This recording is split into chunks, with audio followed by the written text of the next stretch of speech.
Hello viewers, राज़े چې زده کړو د انګلیش سنټنسز په اردو او پښتو کې. سنټنس دی ویټ فار می. ویټ انتظار ته مونږ وایو یا پښتو کې صبر ته. ماته صبر وکړه په اردو کې مونږ وایو میرا انتظار کرو. بل سنټنس دی I need a cup of tea. need means ضرورت. زه یو پیاله چای ته اړتیا لرم. په اردو کې مونږ وایو مجھے ایک کپ چائے چاہیے یا ایک کپ چائے کی ضرورت ہے.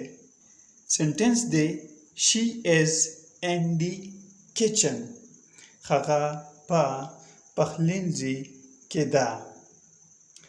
په اردو کې مونږ وایو وہ کچن میں ہے. بل سنٹنس دے ڈونٹ لک بیک. بیک مینس شاته. شاته مګوره. په اردو کې مونږ وایو پیچھے موڑ کر مت دیکھو.